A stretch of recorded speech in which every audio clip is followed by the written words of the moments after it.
Ils se tiennent debout, à l'endroit même où le chantier pourrait débuter dans les prochains mois. Ces Touquetois craignent avant tout que l'accès à la plage soit réduit, que la vue sur mer soit obstruée.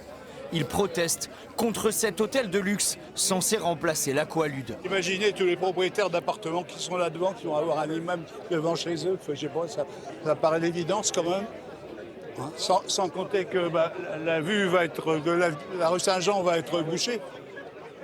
Donc esthétiquement, c'est une erreur. Aujourd'hui, on a un appartement et on a une résidence vue mer.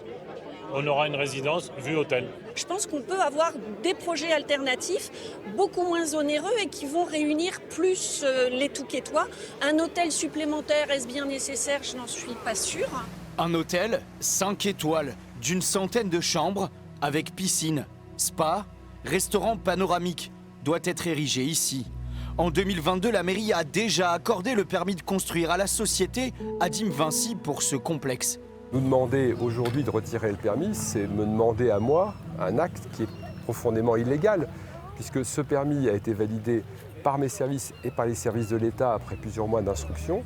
Donc on n'a pas le droit de retirer un permis. Moi, je n'ai pas le droit de retirer ce permis. Et si je retire ce permis, non seulement c'est un acte illégal de ma part, mais en plus, je serai obligé d'indemniser lourdement la société qui est titulaire de ce permis.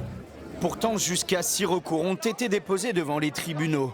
Le premier, par ce représentant d'associations écologistes. L'eau, elle avance, elle avance, elle avance.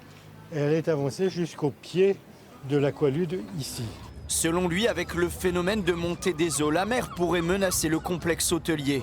Plus encore, ce projet irait à l'encontre de la loi littorale. Cette loi littorale, elle interdit toute construction dans une bande des 100 mètres au-delà de la limite entre la terre et la mer. Et cette limite des 100 mètres, elle arriverait au beau milieu de l'hôtel. Le tribunal administratif de Lille doit trancher dans les prochains mois pour valider ou non la construction du complexe et décider ainsi de ce à quoi ressemblera le front de mer du Touquet.